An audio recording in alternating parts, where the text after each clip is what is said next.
listening to On the Couch with Carly. Carly's Couch is a safe space to talk.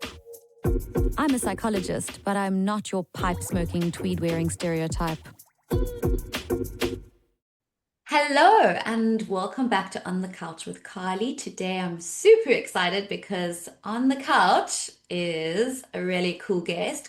Mayuri Govender-Jonck is a lawyer, editor, transformation specialist, and a new mom to a 7-year-old girl. She has experience working in the school transformation space, as well as with corporate bodies and individuals leading workshops centering anti-racist and anti-discrimination through her consultancy, BBS Consulting. And I have done one of her workshops.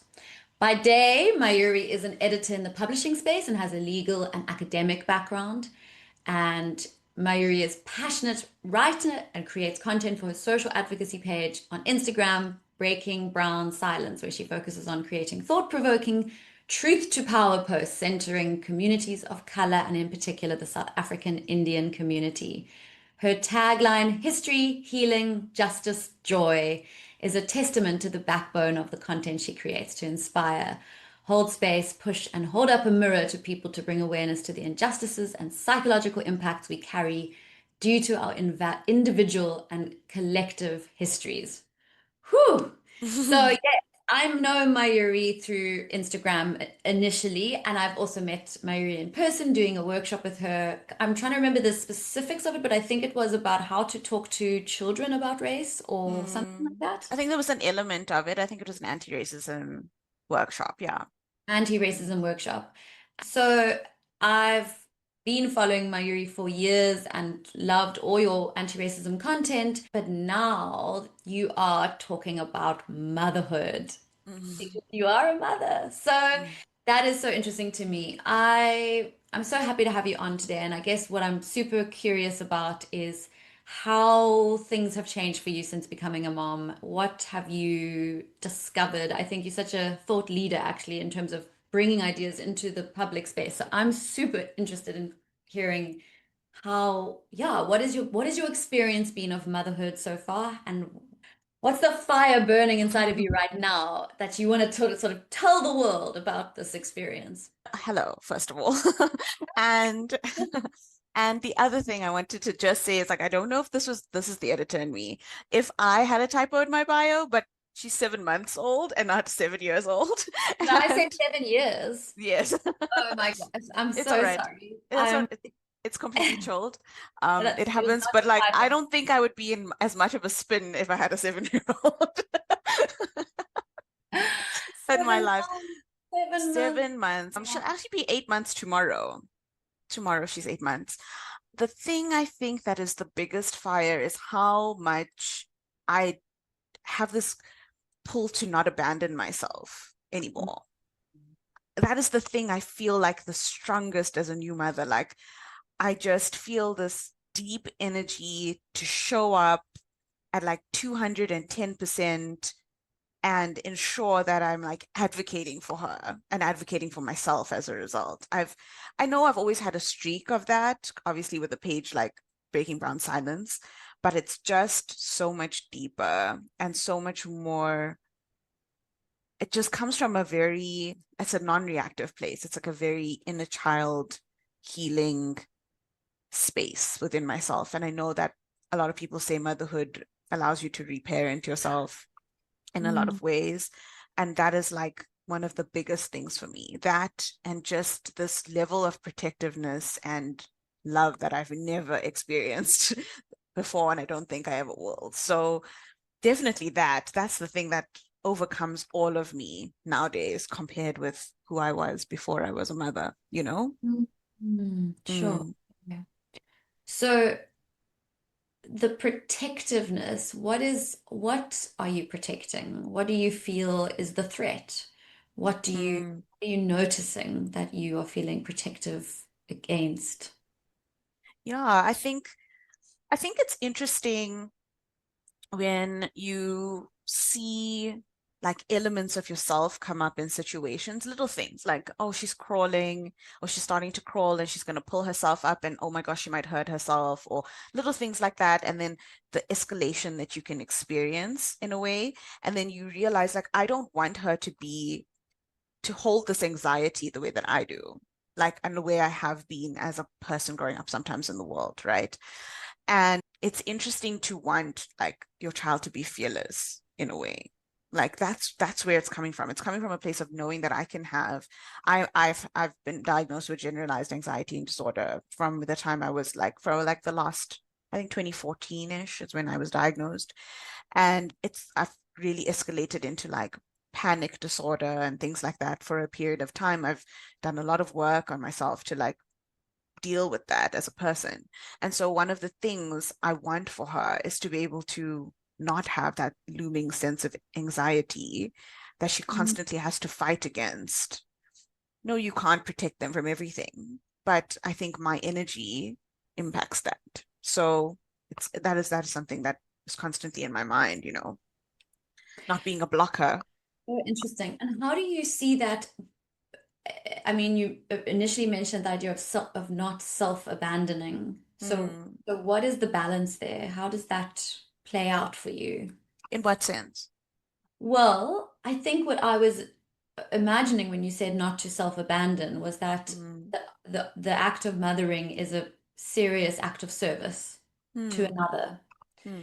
And your mind becomes completely preoccupied with the other's safety, needs, Hmm. feelings, experiences, Hmm. and that our culture is very accepting of mothers erasing their self in order to be of Completely. service to the child. Totally. So I'm curious about that in terms of what you were saying about not self-abandoning. Like Hmm. if we include ourselves in the Hmm. experience and we recognize that our nervous systems may be Hmm. primed Dysregulated. to be Something. more anxious, but that Hmm. we also don't want to put that on our children. I mean, how do you manage that? How do you care for yourself and care for your child in some kind of balance? It's complex, I think, and I don't think it's ever perfect, and accepting that is a big one, I think. Knowing that however you show up is fine. I'm still learning that. Obviously, I've only just been here 8 months in the game. So it's a different thing for me. But I really, really try to like grant myself the grace through it, you know?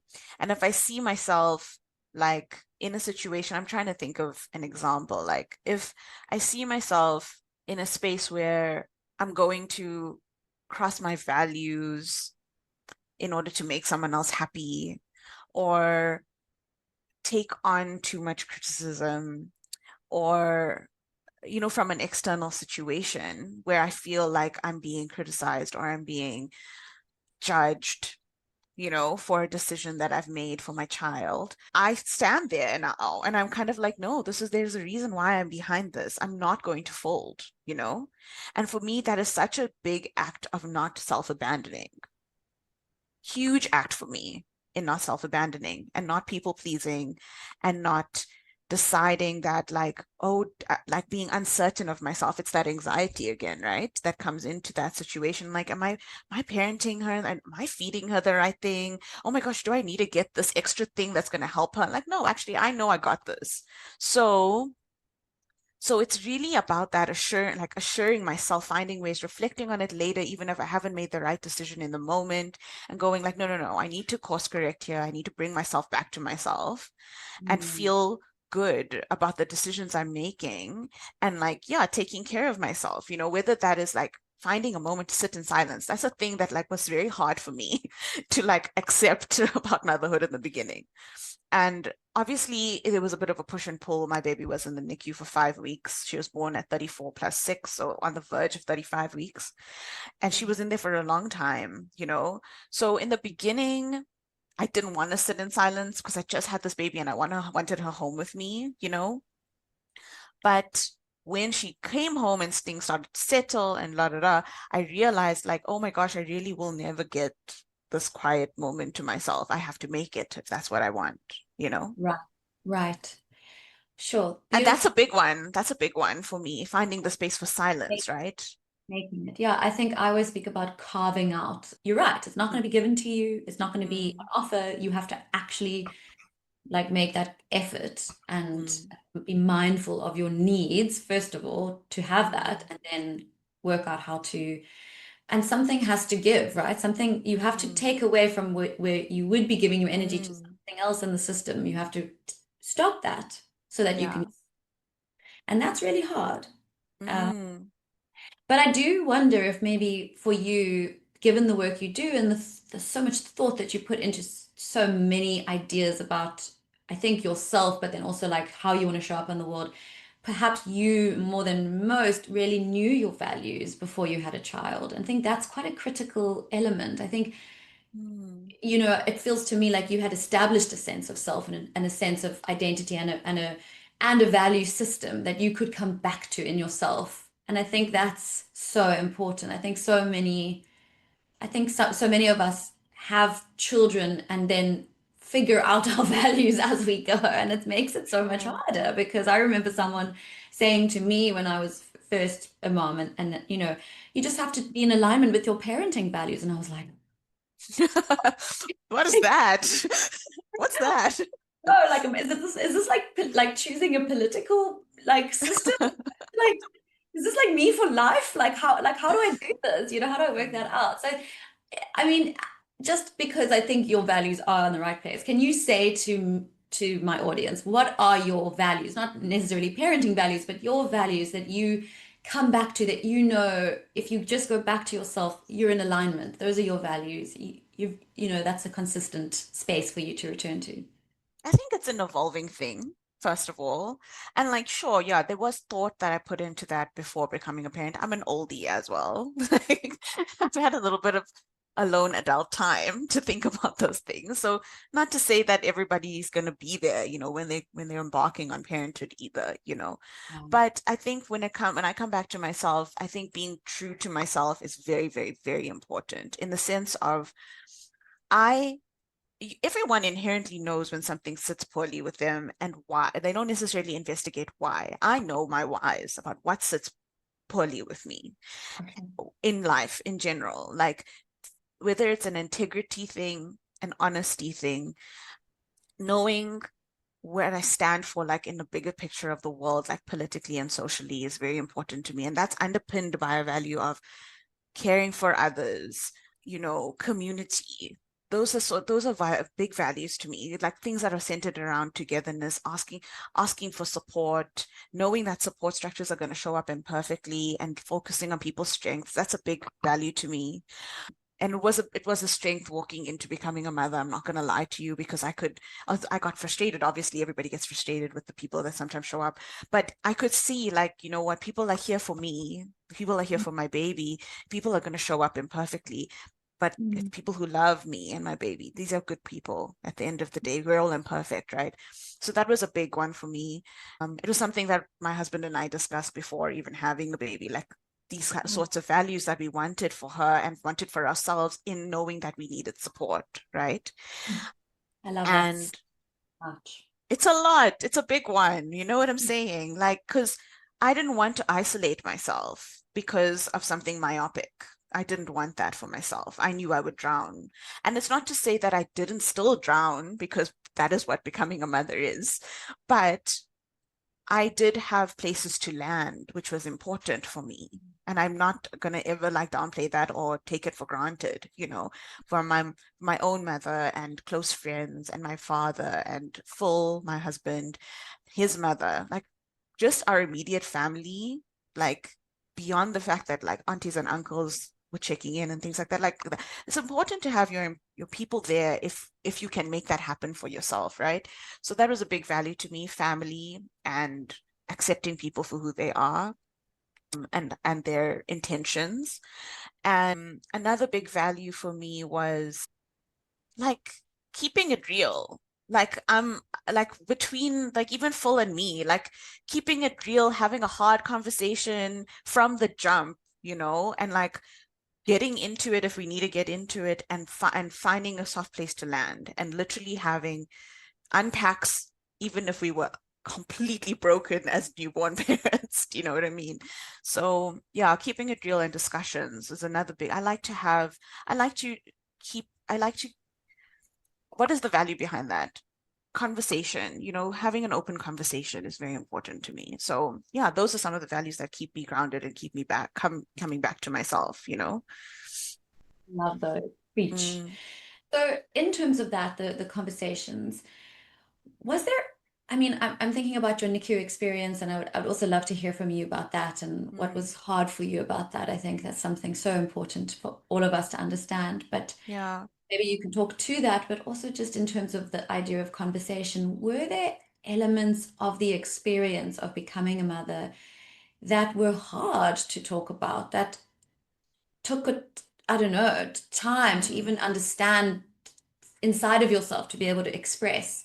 mm. Tell me about that. I think everything about it is that it's not easy to talk about it or to even know what you think because it's foggy. Like it's so foggy.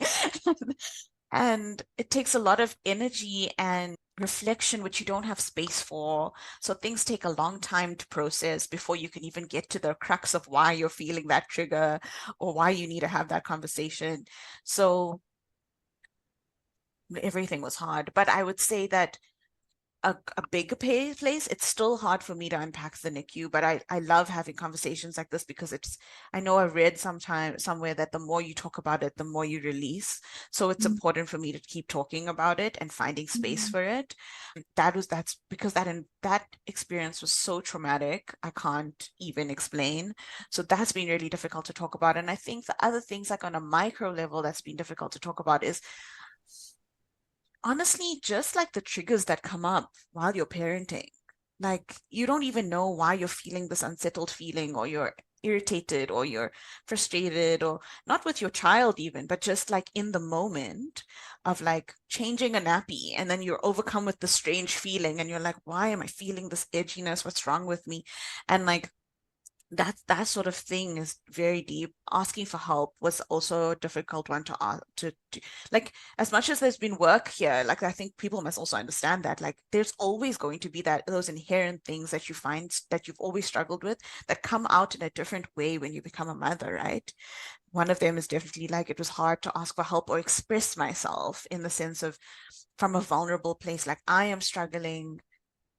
There was a time during my maternity leave where I was in a very dark, deep space because I didn't know how to like fully ask for the specific help I needed. And so I was sitting there breastfeeding my baby for like the first few months and just drowning emotionally, where I was just like, I don't think I want to be here anymore. Like those deep, dark thoughts that are just so like intense. And you don't know how to express why that's hard for you. Like breastfeeding was so hard for me. And for so many reasons coming out of the NICU that I have posted about even before, and explaining that to people and going like, it has nothing to do with my baby. Like, it's not about her. Like, I'm not sitting here like mad at my baby or frustrated with my baby. Like, I just feel like a trash person right now, because I can't do what I want, what I need to do. So yeah, I think breastfeeding maybe was a very big, hard conversation. Asking for help was hard. And like you can know something logically and still not know how to deal with it emotionally. Absolutely. And I think those are all big, big hotspots for many women, most women, I think, that breastfeeding and asking for help and the triggers and, the sort of free-floating anxiety that comes with just the whole reconstruction of your entire nervous system and brain. That is, you're a The new, chemicals. you're a new person. I mean, I think that's one thing I really am curious about is, did you know when you were pregnant, like, did you have any, when you think back to the person you were when you were pregnant, what kinds of thoughts do you have about her and what she kind of, what she was thinking and where she was at, and like, what would you want to tell her now if you could, what was sort of, yeah, where was she at? I had a very challenging pregnancy, very, very challenging pregnancy. At 20 weeks, we had been monitoring my cervix for a while, and it was shortening, and we didn't know why because it was my first pregnancy and there wasn't any like prior history of knowing why it could shorten. And so I had to go in for a cervical stitch procedure at 20 weeks. The internet makes it seem like it's just this, you can do it. Everyone gets one, it's chilled, you're going to recover. Mine was not like that. And my doctor did not believe, because I was shortening within a space, like he was scared that if the next week it shortened further, I could have lost my baby. So very scary thing to go through as a first time pregnancy. I knew I had a risk of gestational diabetes already because my mom had gestational diabetes for my brother and I, and all my aunties did for their kids as well, on both sides of my family, from my mom and my dad's side. So that was something that was always in my mind. I was like, there's a possibility I'm going to get this. I'm prepping for that. And that was part of the reason why I was having regular checkups. And then my doctor said he wanted to check my cervix at the same time, found this. That afternoon, literally a few hours later, I had to go into theater and under general anesthetic with a baby in my belly at 20 weeks and get a stitch put in. And then I was on bed rest for the rest of my pregnancy. Wow. So and I delivered early, so 3.5 months, 4 months, right? Yeah, about 4, that I was on bed rest. And during that time, I was so anxious, Carly. Like I had the most anxious pregnancy. Every day was just motivating myself to keep a strong mindset, to not raise my blood pressure, to like, it was just a monitoring system. And on top of that, having to monitor every single thing I ate because I had gestational diabetes. I lost so much weight during my pregnancy. It was unreal. It was like I had a very, very challenging pregnancy. And then at 28 weeks, my doctor was going to keep monitoring whether I could come off bed rest. I had luckily had a very kind work environment that helped so much. I got to work from home for my entire bed rest, and they decreased my workload and stuff like that. Just a little bit of a ramble. But at 28 weeks, I was like, yay, I've made it to a viability point, 29 weeks, I got early contractions. And so I was hospitalized. And it was a very wild time. And that kept happening. I was on labor suppressing medication. I was in and out of hospital lots and lots of times, on monitors constantly, to just protect myself and the baby, right? So something I would tell, long version of getting there, one thing I would tell myself is that it's going to be okay. It's going to be fine. She's going to be okay. And then to go into NICU right after that, it was really rough. It's making me emotional, but it was really rough. It was really rough. I actually, I'm speechless about that story. That's so, so hectic. That I'm so sorry you went through that. Like, I can just only imagine. And I've spoken before about how difficult it is for us in our first trimester, that there's such a risk of Yeah. miscarriage, and that the psychological experience of Mm, having experience of holding a life in your body and not and being so responsible for, I suppose, its survival, but also not really knowing, I mean, we can do things to kind of be as healthy as possible, but often it's just out of our hands, and it's so mm, scary to just be so powerless and to hold that threshold of life and death in our minds kind of for three mm, whole months. And this is completely. that just like on steroids. Like that is just that Literally. exact experience of like my body is holding this baby and keeping her alive, and it feels like I'm on a precipice and I don't know if it's actually going to be okay, and not knowing if it's going to be okay. I mean, for that long, every day, Mm. holding that, I mean, whew. Wow, Carl, you know how validating it is to hear that from another person, because I feel like so few people really understand that that's exactly what it feels like. It's every single day trying to trust your body, and then also not trying to turn on yourself, because so much of it was me trying to not tell myself. There were nights where I'd literally cry with my husband going like, oh my gosh, I'm failing our baby. My body is failing our baby. And he'd be like, no, no, no. You're like, we need to get that. Stop thinking that. Like, you're not doing that, but that's what happens. That's what happens when you're holding that constantly all day, every day. And the thing is also, my doctor, like, okay, he was a great surgeon and stuff like that, but he was very unemotional. It was a very difficult thing to deal with because he was too direct with me. It didn't work for me. Mm. And I know he deals with a lot of high risk pregnancies and stuff like that. I'm not going to not grant him the grace for that, but I just feel like there were so many things that he did not need to say to me that increased my anxiety. And one of those things was just like, if your diabetes on top of all of this goes out of control, this is what's going to happen to your baby, right? So like even when it came to food, like having this relationship with food, and I run a food page. I love food. Like I my like all on top of all of that, like cooking, every single thing I put in my mouth was so much stress because I'm like, will this spike my sugar? Won't this spike my glucose? Is my baby gonna be okay? Is her heartbeat okay? Like constantly, Carly. So it's really real. That feeling that's so That's actually amplified, really. literally. Mm. And, you know, that feeling, like you said, that's so amplified in those first 3 months, and you think you get to that 12-week mark, and like you do get a good high five to like thumbs up to go, and you're like, okay, I can stress a little less now. I had what was at 8 weeks of trying of basically a little bit of breathing, and then it was amplified to the ninth degree, and then segueing, I guess. I'm talking a lot into the NICU experience that we were saying was again anxiety on 9 and 10 all the time, stressing over her coming home. Oh. And yeah, I think going back in time, the woman that I was during my pregnancy, she was very, very scared all the time. I think she was valid for her to feel that way. But I wish I could just go back and be like,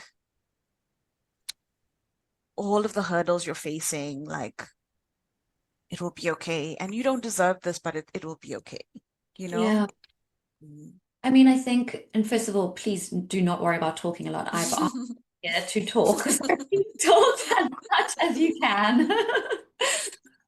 Yeah, but I think what I'm hearing you say is that you maybe needed a voice of compassion and a voice of almost like a parental holding space, because isn't it? And I'm thinking globally here, and I'm just sort of zooming out and thinking about what you're saying about the motherhood experience and how close we are, how close it is, how easy it is to fall into the self-blame and the I need to get this right. This Mm, is a test. It's a mm, test of my character. It's a test of my bodily function. But it's more than that, because I mean, I would love to hear you speak to this, but it's like being a woman and bringing a child into the world. It's almost like a moral duty. And we've got this like hangover from, I think, yes. the past where it's not just a simple, we can't, it's not like a physiological thing like, can I run a marathon? It's like, if you can't, you are not good. Mm, You have failed mm, morally almost. And I think mm, to be caught in that and to not have the voice of someone saying, how are you though? Like, mm, what do you need? Like, you don't deserve this. This is horrible for you. You mm, deserve to find peace and surrendering and calm in this. And I wish I could offer you that, right? Like, yeah. because you were just like, I don't know, like an innocent actually being pulled into this experience, and then you felt nothing, you felt very little innocence. You felt actually the burden of sort of almost being a perpetrator to your baby, which is such a wild. Yeah, wild, wild, wild feeling, wild thought. Yeah, tell me about that. I will say that like I said, I was very grateful to have support, and people, my close circle, my mom, my friends, my very close friends, my partner, the people around me, like my parents and stuff, like people really held me through every step of it to the best of their ability to just go like, we know, like validating, right? But nobody will ever be able to understand what it felt like. Do you know what I'm saying? Like nobody else walked it every single day. So in spite of all of the support that you feel sometimes, there's still an emotional layer that nobody can soothe for you, you know? And like that experience, that feeling of moral failure, oof, that like you've put it so perfectly. it's like a cloud that is over your head the entire time, especially when you're carrying a high risk pregnancy. And the thing is, you can tell yourself, I mean, even people around me said, Miri, we'll cross bridges when we get there. It's okay, it's not going to be on you. But it doesn't matter how much some people say that, because you're carrying this life, you're sitting there going, I'm going to fail. I don't want to fail. I don't want to fail. I don't want to fail. I don't want to fail. And like that feeling is so, coming back to what you were saying, that feeling is so overwhelming. And it's such a conditioned experience to feel that way, because it really isn't a moral failing at all. It has nothing to do with that at all. For any woman has to have gone through that. It's not real, but somewhere in your body, you feel that now that I have this, now that I'm carrying this child and this tiny human that's growing in me, if I don't reach the finish line, I have let down everyone. Oh, Why do we carry that? ah, Why do we carry that? And I don't think I've ever said that out loud until this moment. But that's what it felt like, right? Like I carried that for for the whole pregnancy. Like that's what I carried. And then nobody asked me to carry that, right? But yeah. societally, that's on you somehow. How I is that don't, on? I mean, a part of me thinks maybe it's like an evolutionary thing, like maybe it's just as an on like a purely organistic maybe. level, like as like we have this like duty to continue the species, and the Mm, duty is in our bodies, and our bodies are the site of that responsibility, and like and so it's almost like on a species survival level, which maybe is such an archaic part of our brain chemistry that we don't even understand it. Like it's not because it's not logical, right? Like, but yeah, I don't know. I don't know what it is. I mean, I think there's that. I think there's a lot about, I mean, I think we don't have to go too far back in history where actually that was just the role of women. The role of women was mm, to provide a child for a man to continue yeah. his line, and that was her duty. I mean, within our lifetime, we've seen royal families speak about that, that like Yes. that's all that The woman is air. the air. Mm, Exactly. So mm, I don't think it's just, we don't just make it up. I mean, it's no. definitely, that's the thing. But isn't that interesting how, again, even in our experience of it, it feels like a psychosis. It feels like, where did I get this idea from? This must be on me that I conjured this idea up. And it's really Right. not on us. It's not an individual No. sort of I don't know, imagination. It's a Mm, collective consciousness, right? It's something that yeah. we all hold in our bodies and are imprisoned by, I think. Mm. Totally. It's funny you say that, because I often said during my pregnancy that that was the most mammalian I ever felt. Like that was something I said all the time. I was like, I'm an animal. This is the most animalistic experience I've ever had. Yeah. I was like literally thinking of like how a cow like has a calf, and I literally thought that from the moment that I felt pregnant. I was just like, this is my proof. Like we are animals. So it's interesting that you said that. Like, it was funny. Like my husband and I would laugh about it all the time. And like, even like, when you feel your milk coming in or like things like that, I was just like, whoa, like I really am an animal. I'd say that a lot. So 100% that. And I also think that you don't, like, as a person, you can do as much unpacking and undoing work about like these societal influences that you experience as a person and as a woman, and you don't know how it's going to come confront you at another time. And that's a Mm. really big part of it, I think, when with what you're saying, like that it's so deeply indoctrinated in us to think and know that like when we become a mother, this is what it means. And like when you have a baby and this is what you're carrying and the weight of that, that you don't even realize that you're still carrying these some conditioned thoughts or whatever. And it shows up like that. So I completely agree with you thinking about it a little bit deeper. Yeah. It's real. It's just so real. So real. Have you read the book Matrescence by Lucy Jones? No, I I haven't. highly recommend it. I'm gonna just read a quote from her, which has kind of been like my, I don't know, it's been so fascinating to me to think of it, but it's this idea of like how motherhood creates a kind of, or I suppose unearths a political Mm, experience in us that we didn't anticipate. I'm going to read what she says. She says, I thought early motherhood would be gentle, beatific, pacific, tranquil, bathed in a soft light. But actually, it was hardcore, edgy, gnarly. It wasn't pale pink, it was brown of shit and red of blood. And it was the most political experience of my life, rife with conflict, domination, drama, struggle, and power. Oof, gives me Wow, goosey thinking of, what an incredible quote. Mm. yeah. So I think that's for me just, I mean, it sort of speaks to the mammalian thing as well, right? That there's this bodily experience that you Mm. kind of are forced to be in. Yeah. But then, the other thought that I had recently was the idea of like as a white woman that I don't think I had a visceral experience of oppression until Oh. I became a mother. Mm. I've Because it actually thought about that a lot. Yeah, it was Mm. in my body, this feeling of, and when I use that word enslaved or not imprisoned, I think Yes, that yes. the slavery of motherhood for me was Mm. so visceral. This idea of this thing being in your body and then your body being responsible for keeping it alive and nurturing it, and that then becomes your life, your role, and you lose freedom and there's so much that goes with it, and you are all of these things that we're talking about, this sort of this burden of care, this burden of responsibility, which of course isn't only a burden. You love your child, Of course. want to, and Mm. care so deeply about it. I mean, but it's, yeah, there's this aspect of it which is like you Because feel, you self-abandon. yeah, well, yeah, You aren't you you aren't anymore. free. You aren't free. Yeah, no.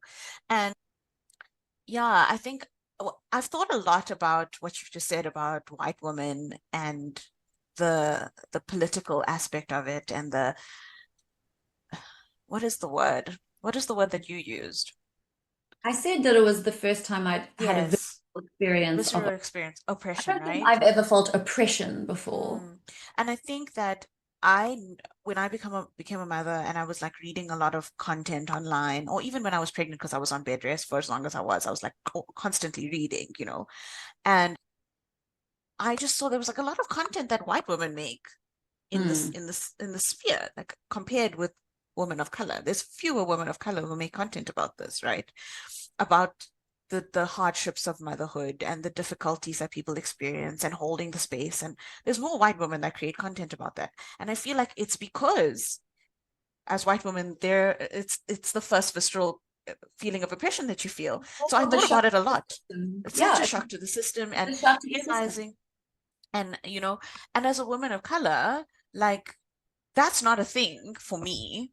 Like in the sense of I know I've seen it like beyond my gender and beyond like in just the different spheres, right? And it's something that I see people face constantly in microwaves, right?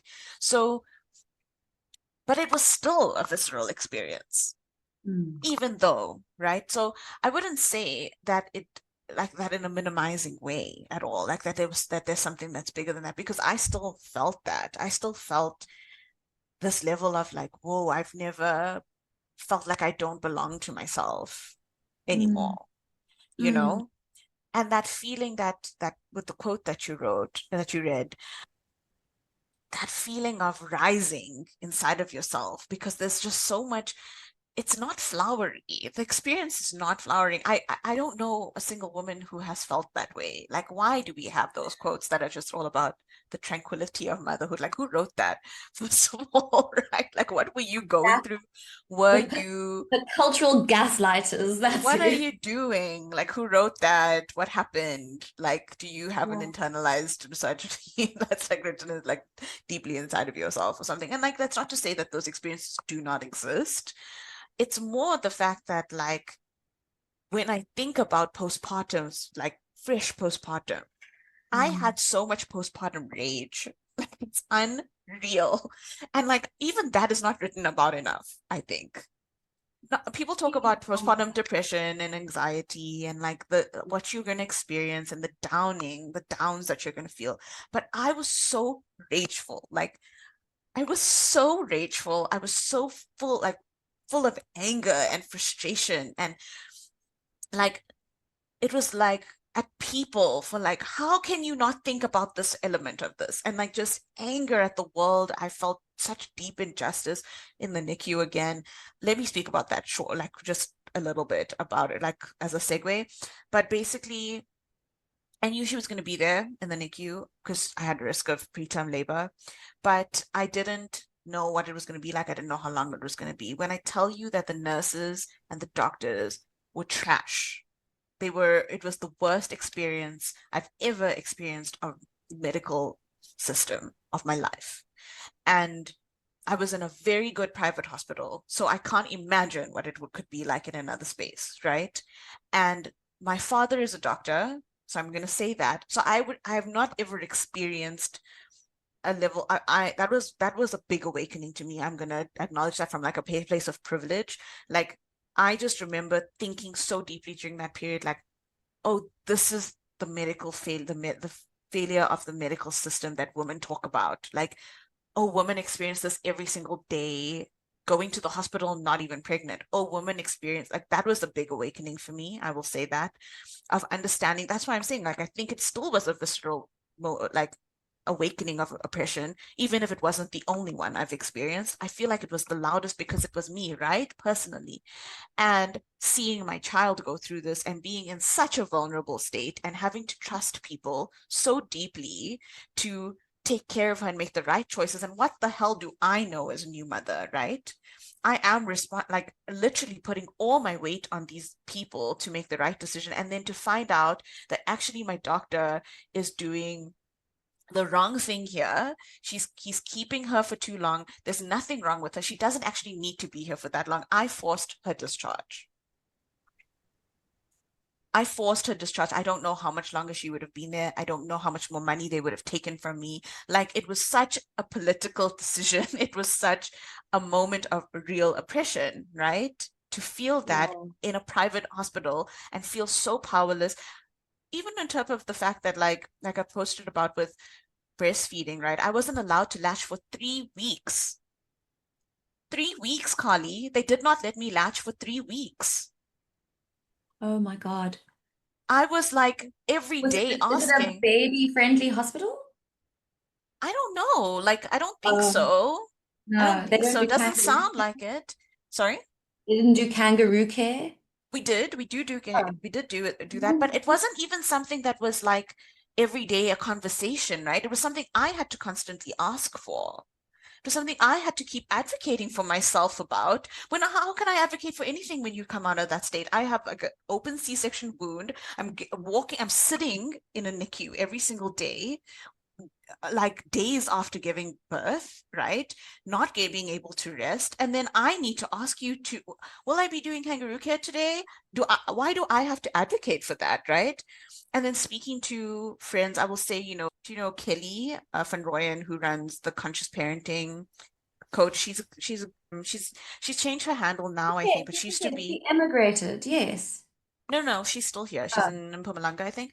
She she's a good friend of mine.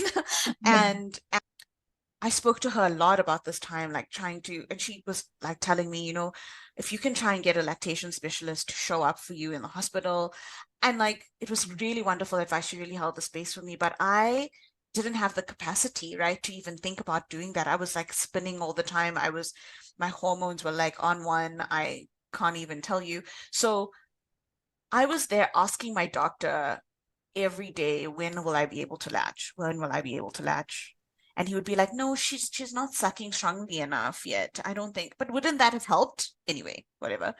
It was Oh, just it was shocking. It was shocking. oh. And yeah, like coming out of the point of me saying that, right? And it was so traumatic. I think the day before I forced her discharge, my husband and I forced her discharge, I had the biggest mental breakdown of my life. Like I remember my mother telling me, because I was like screaming at the doctor on the phone, and I was literally like, I don't understand why she's in here. Like, you're not giving me a good enough reason. She's gaining weight. She's drinking her bottles. She's reached the end point where babies are literally like, you give them 48 hours of testing that she's fine. Like, why do you want to keep her in for further? I don't understand. It's been more than that now. Tell me why. And this doctor just couldn't really give me a reason. The reasons were things like, she's not drinking the amount I would like her to drink. But she's gaining weight, and if she's progressing wine, she's on all bottles. She's not on a nasogastric tube anymore. Why are we doing this?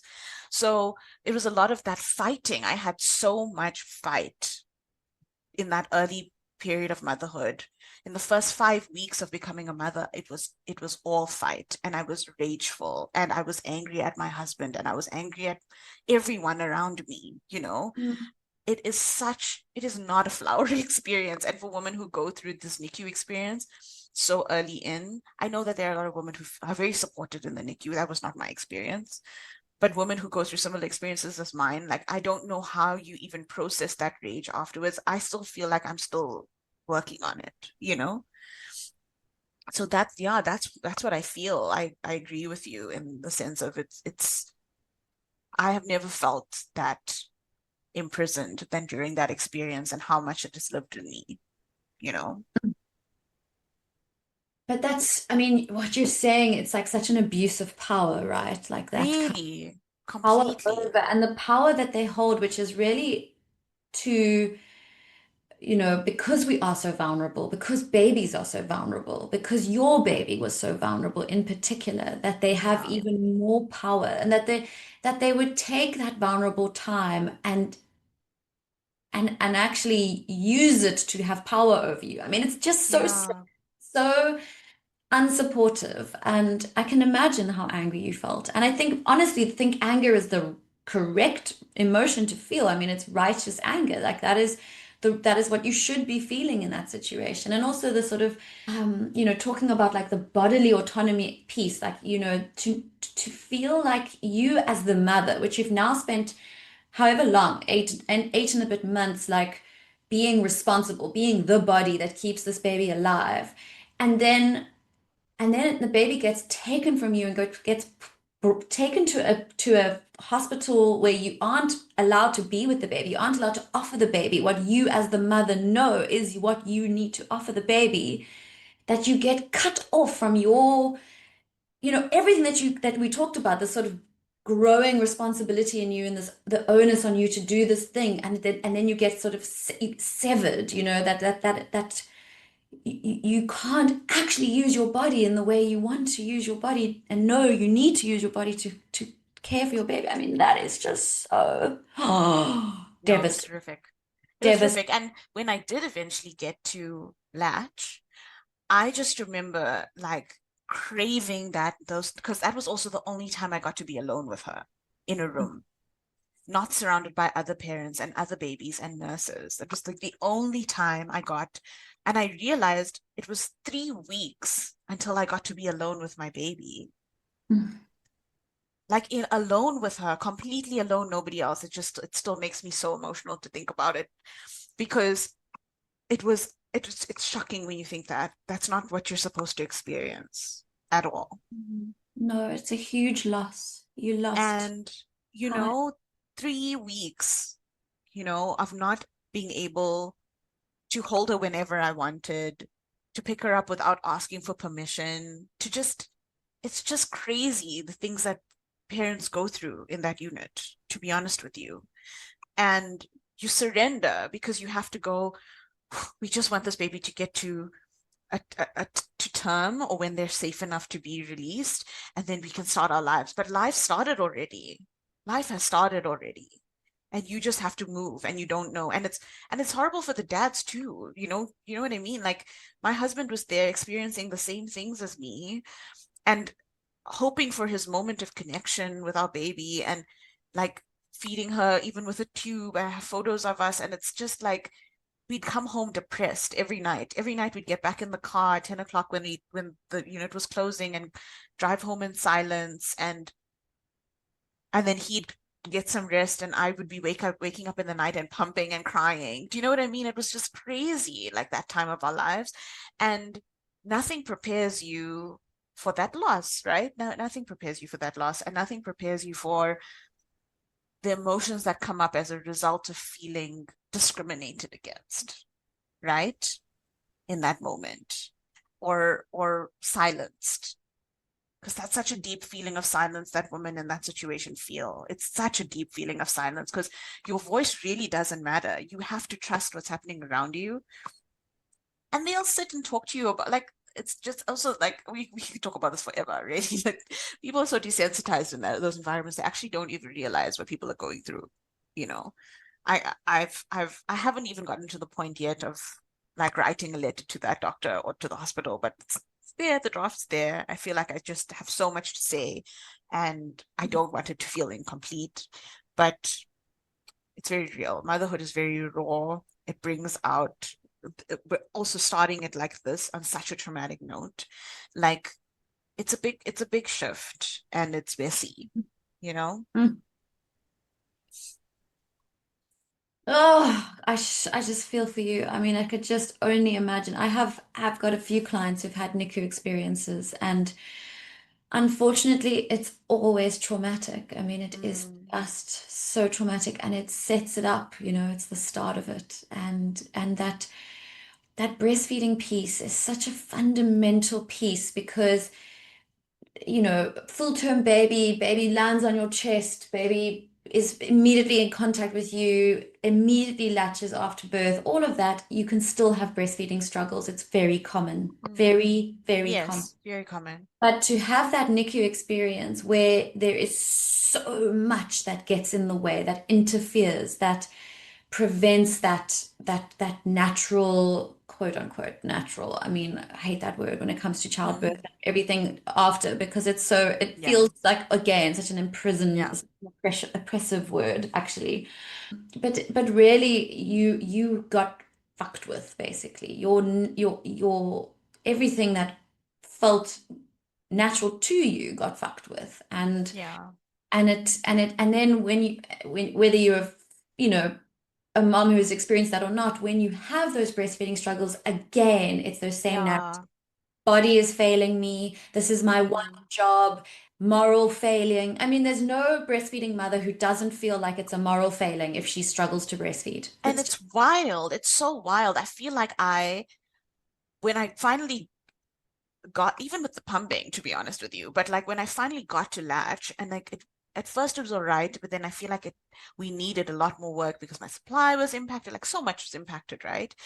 And I felt like I was constantly playing catch up. Like that's what I would do with my body. Like we just need to work harder. We need to work harder, Miri. Like stop it now. Like you need to get your mind right. And then you'd always get like, people tell you, oh, don't get emotional because it's going to impact your supply. Like I don't know if you've heard that, but so many people say that. Like nurses said that to me while I was pumping in the NICU. Do you know what I mean? No, no, no, no. You can't get upset and emotional because you're going to lose all your milk. And like you're already in a situation where you're like, I'm trying to make the amount for my baby to drink in a bottle here anyway, even though that's not what I really want, but whatever. And that moral failing, that sense of feeling like you don't know why it's failing. You want to push yourself harder. You need to do more work. I need to sleep less. I need to get the jungle juice, like whatever it was, that gets you in the state of panic to make sure that you're providing. And then, especially when it's a big struggle, like I think it's a struggle for, like you've said, for most women who have been on that journey. It's not easy for everyone, for most women. But then when you're in a position where you feel like you're needing to play catch up, it's just panic oh, stricken and anxiety inducing. And the day that I decided, like, and a very good close friend of mine actually struggled a lot with breastfeeding, and she was very supportive of Miri.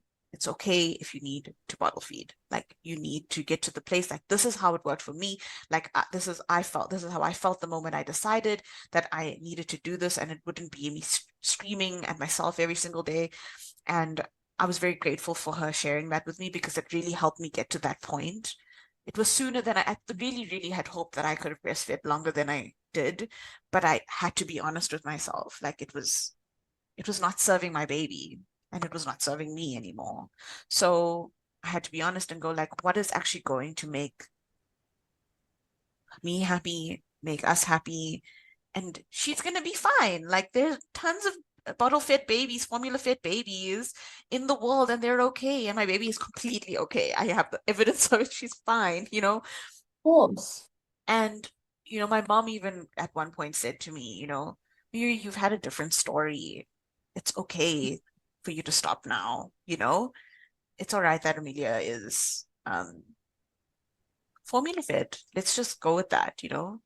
And it was hard, but you come to that conclusion that like the things that you're telling yourself is like just not true. You don't have to do that to yourself anymore. So could you feel yourself sort of unshackling from that Yes, narrative? Like you were like, yes. The you, moment I gave into the formula and said, trusted that she was going to be okay. And the thing is, like, she had remnants of reflux in the NICU already. She was like struggling with that, and nobody was listening to me about that either. Just let me just say that. That was another whole level. I was like, I know my baby's screaming for a reason. She's upset. She's lacking contact, and this seems like there's reflux going on here, but nobody wanted to listen to me anyway. So either way, it needed to be dealt with. Like the fact that it needed to be dealt with. We needed to change it up anyway. I needed to make sure I could do something to settle her and make her feel better. Mm. So yeah, the moment I made those, like came to a place of calm and acceptance and not self-loathing, right? Is when I could feel myself unshackling from the Mm. pressure, Mm. of trying to be perfect and show up in this way that the society makes you feel about breastfeeding, you know, and Totally. about that part of motherhood. It was a very rude awakening. Oh, no, Yeah. what you're saying is so apt. And I think for me, knowing you a little bit, like you are a powerful person, you've got a powerful mind, and we spoke at the beginning about how you know yourself, and you are not someone who doesn't have a voice, actually. You have worked I mean, even the name of your Instagram, Breaking Brown Silence, I mean, it's all about having a voice. Mm. And you have a very powerful voice. And I just think, I mean, my heart is going out to all of the mothers who are not like you, actually, who don't even know how to speak Yeah. And if from it was that. hard for me, who's It's somebody who's hard for like you. that, I thought about that all the time. Like, if it's hard for me, if I'm sitting here silenced, and if me, the kind of person that I am, I'm sitting here unable to voice how I'm feeling and angry and emotional and trying to find an outlet and advocate for myself, somebody who's not even remotely like this, how much harder is it? I thought about that all the time. Yeah. I thought about it all the time. So if you could speak for everyone and speak to the system, what would you change? Like if like wave Oh, a so magic many wand, you're the things. ruler of the world, you would just change things from start to finish. What are some of the things you've thought about over this time that you wish everybody would do differently, think differently about it, or just like the system would have a different way of operating around this whole thing? I think in like the NICU or in just in general. In general, like what do we, yeah, make the world Mm, better for us. What there's is so many, there's so much, Corey. There's so much.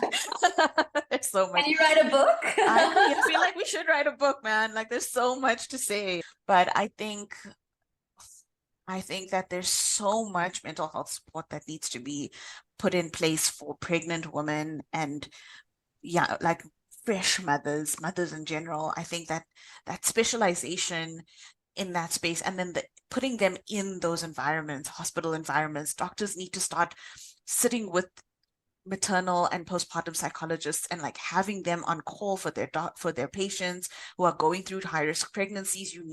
There needs to be funding for it. There needs like women don't need shouldn't need to pay for this. It's the same thing I feel about periods, for example. Like why on earth do we have to pay for pads and tampons, everything? Like don't even get me started on that.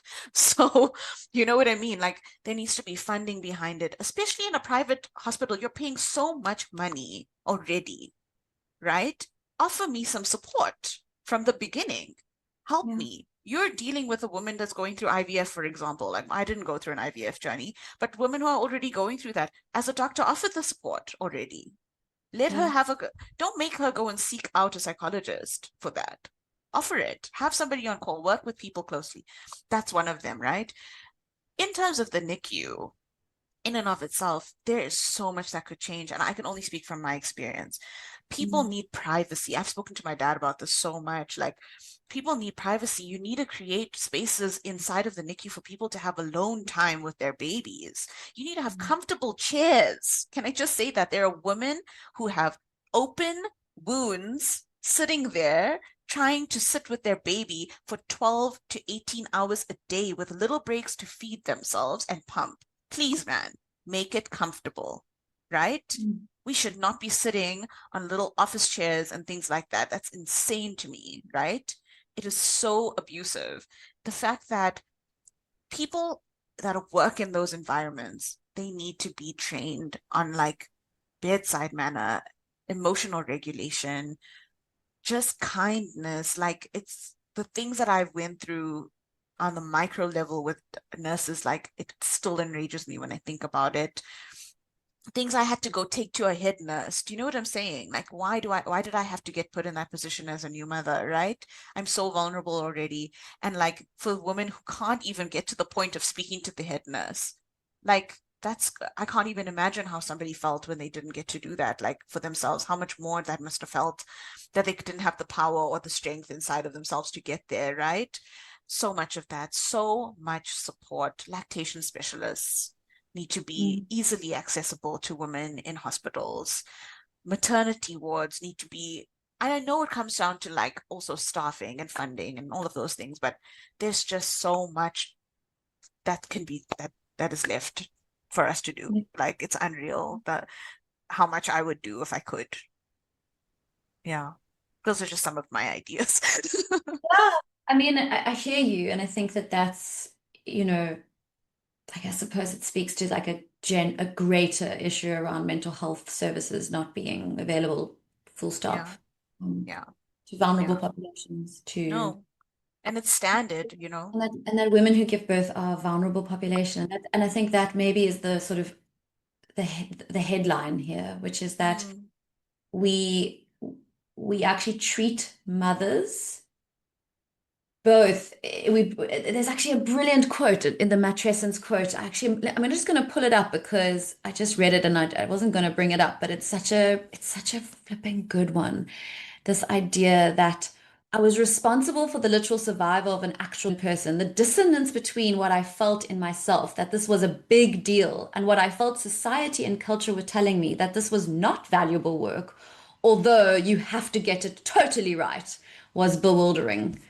And I think that for me is the fuck up, is that we're told this is so important, this is so beautiful, this is actually how you are finally valuable as a woman, right? You're yeah. finally of Yeah. value to society. So like, yay, well done, you did a good thing. You're doing the thing you're meant to be doing. And if you don't do it perfectly, you're failing, you know? Yeah. So we've got that message, but then at the same time we've got off you go. Go on, go do it on your own, go figure it out. There's no support. We don't actually focus on You're the you. mother. You should know how to do this. And That and kind of thing. we don't see you as vulnerable. We don't see you as someone who needs care. We don't see you as someone who is recovering or who's healing or who is in a very, very fragile state of development, just like a baby, right? Like mothers Mm. are very, very fragile. We are little embryos of cells on some level, and we are like, so permeable actually. Everything comes in so easily, and we need so much protection and so much care. And that is not how we see this time. We see it as a time of, well, really, of like off you go and you stay in your house by yourself with your baby and you figure it out, and no one really Yeah. wants anything from you other than to hold the baby and be an Yeah. richness factor And and it's a and big joke that like, oh, you're free. Like, don't worry. Like, oh, we don't worry, have to worry about you now. You've got this. Oh, just hand me the baby. It's like, it's wild. It's wild. Yeah. yeah. Oh, so I literally could talk to you for hours. Maybe we need to do another one of these and we can, A part two, maybe. Mm. but it's been really awesome talking to you. Is there any last thoughts you want to say that you have on your mind that we didn't touch on? I'm not sure if we covered everything that you were hoping to cover, but I think No, we, we spoke so much. I feel like this was yeah. such a cathartic experience for me as well. Mm. And like, thank you for this, Carly, Oh, for reaching out to me and having this wonderful conversation. I love having it. It's lit such like vibes in me. And I've needed it. I didn't know how much I needed it, but it's been wonderful to talk to you. I'm And so happy to hear that. And I and think for me, just one of the things, sorry. yeah, One go of the for it. things that I wanted to say as just something closing is that I think that in spite of all of this, right, that we go through, I think that is why women and why mothers are so powerful, right? It's that we shouldn't have to go through resilience to feel that way, right? We should know inherently that we are this this incredible, like growing life, fighting fires from the moment the moment we know this baby is inside of us, the moment everything, even if you've lost a baby during this process, like the fire that you have inside of yourself, like the strength of woman, like it's unreal. Like it doesn't make me, I have never felt more in awe of the mothers around me while I was pregnant and while I became a mother, like knowing that there were so many women around me that had gone through so much, even if it wasn't like on a scale of trauma or whatever, you know what I mean? But just the fact that you went through that, like it was like, you guys are so incredible. Do you know what I mean? That's how I felt all the time. I looked at everyone with different eyes. And I feel like if we could embody that energy inside of Mm, ourselves, like from before we know we want to become mothers, if we mm, could find a way to like get in touch with that part of ourselves, I think it would just be an untouchable experience. Like nothing would be able to touch us. And just that sense of self that is so sure and so mm, confident and believing in ourselves and understanding how much inherent strength you have that is unbelievable. I think I wish that we could like find a way to carry more of that inside of ourselves as a sense mm, of surety, right? So that's what I feel like I want people to like try and take away from themselves from this as well. Is just that yes, we go through all of these intense hardships, but like, wow, we are so much bigger than that, you know? We are so yeah, much bigger than that. absolutely. I mean, it's a baptism by fire, but I think what you're trying Yes, to say that. is actually we have the potential to connect with that part of us and know it and nurture it collectively. Mm. You know, And we need more support. We need all of those things. We yeah. need it. But like the fact that we do that and withstand it and stand up every day and go to work and show up for our families and show up for all of the elements of our lives that we need to, like, that speaks volumes about the kinds of humans mothers are, Yeah. right? Yeah. Exactly. Exactly. Women and mothers. I agree with you. I agree with you 100% on that. I mean, I do think there's some obvious thoughts about that in terms of how feminism has failed us and how there was a move to discredit motherhood in the feminist movement, that there was we've turned away from motherhood as a place, as a site of power. And actually, maybe what's happening is we're returning to that. We're returning to it as a site of our power, where we don't have to abandon our place in the home, so to speak, in order to feel Yes. in our culture. And I think that that's Yeah.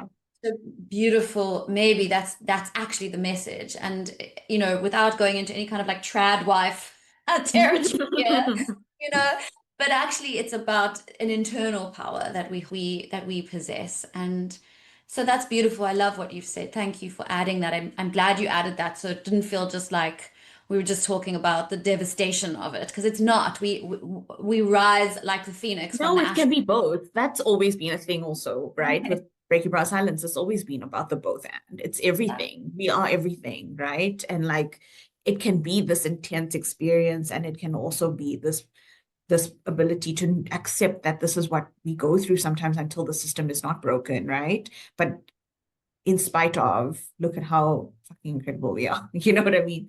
Absolutely. So I yeah. love that. Yay. Yeah, yes. Thank you. I'm so happy to have you on. You are such a brilliant mind, and I love hearing the way you think about all of this. So thank you so, so much. And I No, I will appreciate it probably so have much. you Thank you for back. making the space. Yeah, I would love to actually. I feel like Okay.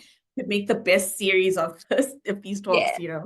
It could Yes. be it, I love it so much. Thank you so much. Awesome. And enjoy. Have a great day. And I enjoy the motherhood roller coaster.